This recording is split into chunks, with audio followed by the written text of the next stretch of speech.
ألبوم صور من تونس تلتقطها شادية بن عيال. تونس جمال رباني. تونس أرض مفعمة بالتاريخ، متحف أثري مفتوح على العالم، ملتقى طرق الحضارات المتوسطية. كانت مقاطعة رومانية غنية، ثم إمارة عربية مزدهرة، ثم قلب الدولة الحفصية، فمقاطعة عثمانية هامة. تونس أرض التسامح، متعلقة بأصالتها وجذورها، متفتحة على العوالم الأخرى، رافضة للذوبان ورافضة أيضا للتقوقع، حلقة وصل بين أوروبا وإفريقيا. تونس موقع فريد متجه نحو إيطاليا، ضارب بجذوره في أعماق الصحراء.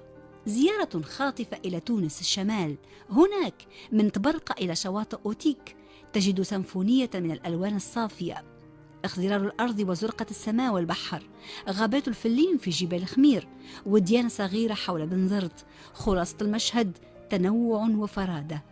تقدم قليلا نحو ضفاف قرطاج، تأسرك لوحات رائعة يزيدها لون البحر اللازوردي جمالا وروعة، زرقة تسيج شطآن الرمال. إلى هناك حيث أشجار الليمون وحدائق البساتين تستقبلك في الوطن القبلي، وتضرب لك موعدا مع البحر الساحر لتنطلق معه في رحلة على طول السواحل الشرقية. تتوقف في سوس الجوهرة، في المناستير الهادئة، في المهدية ذات الرمال الذهبية. يناديك البحر الأزرق نحو الأعمق، فتؤجل الرحلة إلى حين، لأن عبق التاريخ يناديك في القيروان، في صفاقس، في سبيطلة، لكنك تصر على العودة بعد اكتشاف المشاهد الطبيعية وملامسة الحياة البرية.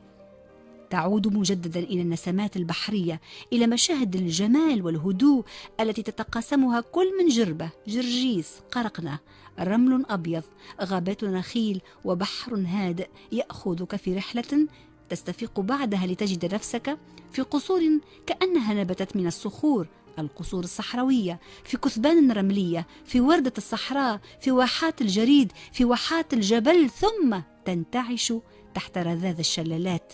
تلك هي تونس الخضراء، مشاهد ربانية متنوعة ثرية، جمال عربي وأوروبي.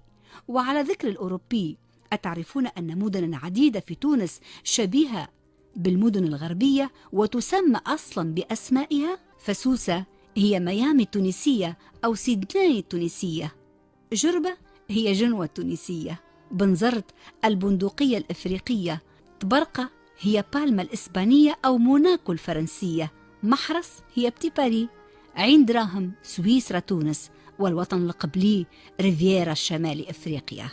تونس إرث تاريخي آسر، طبيعة وجمال ساحر.